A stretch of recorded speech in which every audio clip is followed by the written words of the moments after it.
Please like, comment, and subscribe. Battlestar Galactica. The reboot is one of my all-time favorite shows. I dare say that show is one of my influences and inspirations for my writing. The show is well written and struck the perfect balance of drama, political intrigue, action, and suspense. The characters were also extremely well written and fleshed out, and this was not only the main cast, but the side characters as well. The cast was stellar, featuring Edward James Olmos, Mary McDonnell, Jamie Bamber, James Callis, and of course a pre-Bo Katan Kateesackhoff who played Starbuck. I had and still have the biggest crush on Kateesackhoff. Just just look at her for a moment. Just just take it all in. Okay, we can continue. Just to give a quick recap, the show is about a group of ragtag human survivors of a Holocaust inflicted by the cybernetic race, the Cylons, and their struggles as they try to escape and survive to find the mythical world called Earth.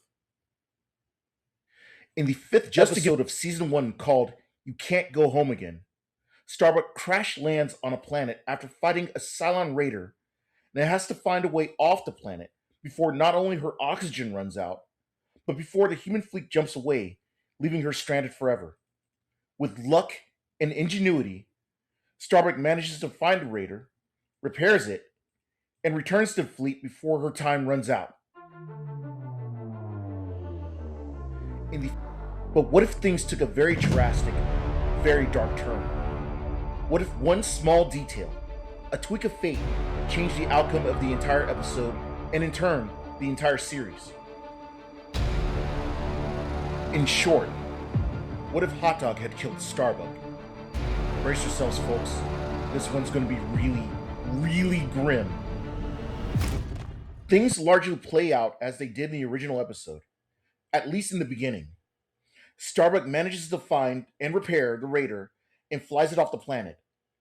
Also, just like in the original, the Dratus, their version of radar, picks up Starbuck's ship right when they're just about to jump away, having reluctantly given up on their search for their lost pilot. Not knowing that the raider is under Starbuck's control, and fearing that it is a vanguard for a much larger assault, it is decided that the raider must be taken out before they jump. Adama, aka Apollo, and Hotdog are tasked to destroy the raider. In the original timeline, Hotdog's ship is unable to launch due to a launch tube malfunction. But in this timeline, there is no such error, and the tube works perfectly. Both Apollo and Hotdog launch successfully. Because Apollo didn't have a wingman in the original timeline, Starbuck, being the superior pilot that she was, managed to evade Apollo's fire long enough to signal that she was the one piloting the raider.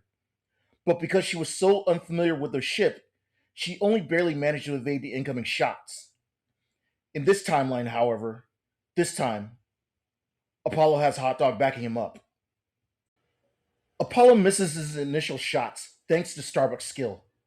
But this time, while she evades Apollo's fire, she doesn't see Hotdog drawing a bead on her until it's too late. She screams, "Cease fire!" repeatedly, but it's hopeless.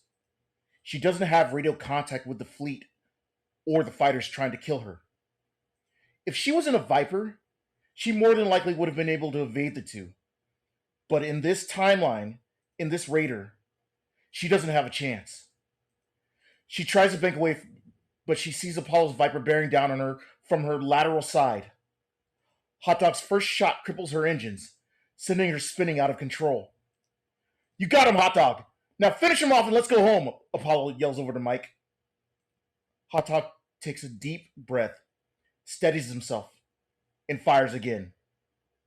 This time, his shots hit sure and true on the main fuselage.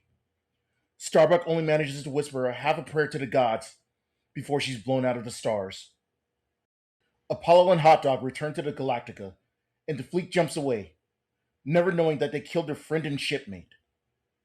This sets off an irrevocable chain of events. Things were already grim on the ship.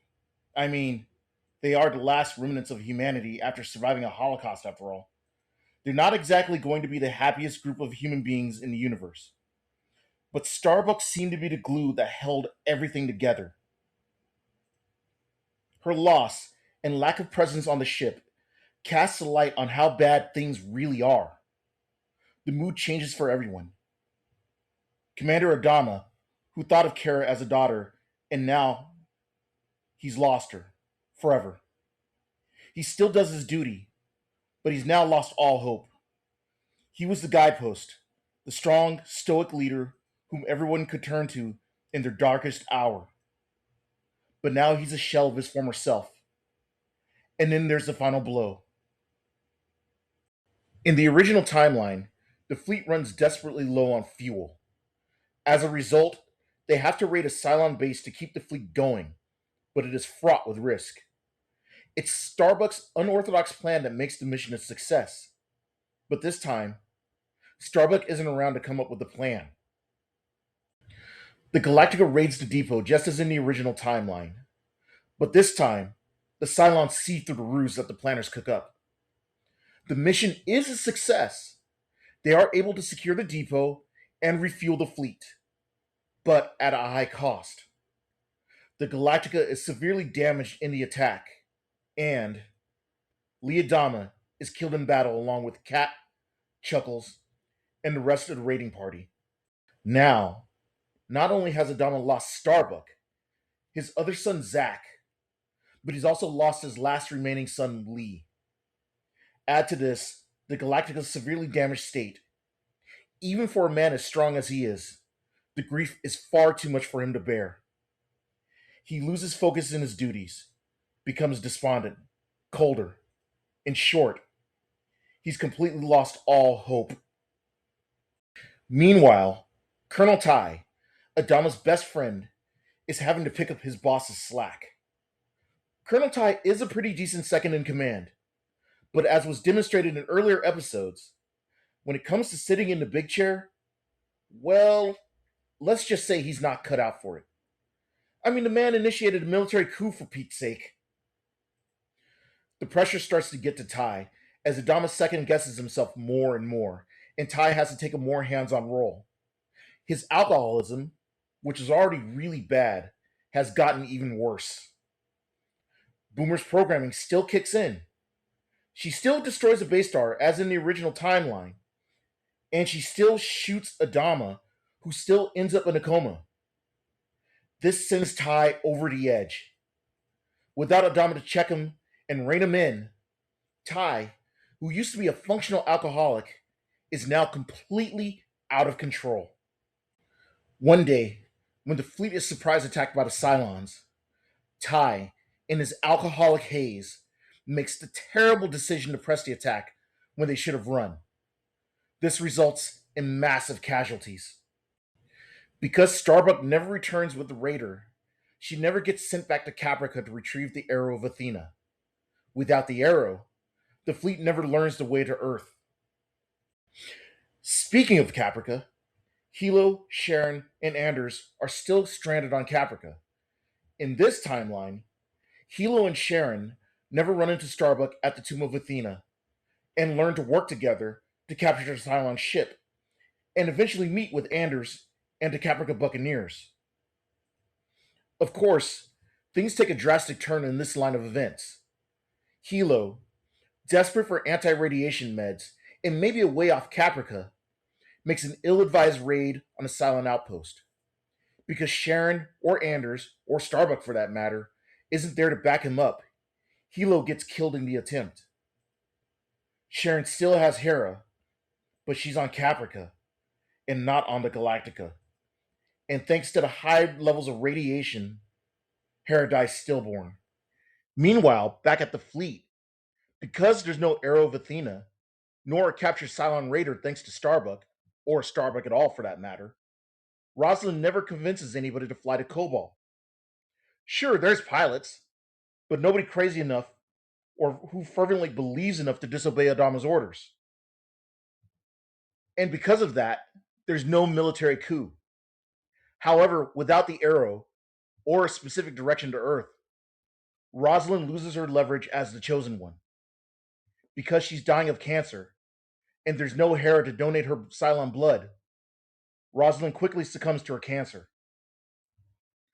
Upon her death, the fleet is leaderless. The Quorum of 12 tries to run things as best as they can, but the loss of Rosalind leaves shoes way too big to fill. None of the Quorum is stepping in as president, except Tom motherfucking Zarek. Yes, since Rosalind dies, Baltar never becomes Rosalind's VP in this timeline, and thanks to his charisma and political acumen, Zarek wins in upcoming elections. Zarek is far more confrontational than Baltar could ever be, and unlike Rosalind, doesn't seek to lead by cooperation, but by fiat. The fleet never finds New Caprica, and because of that, they never get that year's respite from the Cylons. And a year, well, it makes a lot of difference. Constant battles and no restocking from New Caprica, things are even leaner in this timeline. Not only that, their path never takes them to meet the Pegasus. The tensions and frictions within the fleet makes things even more of a powder keg than they already are. Because of this friction, Tigh, in his drunken state, does order a coup to remove Zarek from office. But unlike in the original timeline, where Rosalind was the voice of reason and stability and willingly lets herself get captured, Zarek is far more confrontational. And a drunken, irrational Tigh versus a power-hungry madman like Zarek is not a good mix. Zarek decides to fight, and it doesn't go well for him. The Galactica's Marines kill almost everyone on Colonial 1 when Zarek fights back, a parallel of when Major Kendra Shaw killed the civilians in the standalone episode Razor. The last semblance of democracy in the fleet is extinguished. The crew of the Galactica is horrified. Adama wakes up shortly after, but the damage is already done.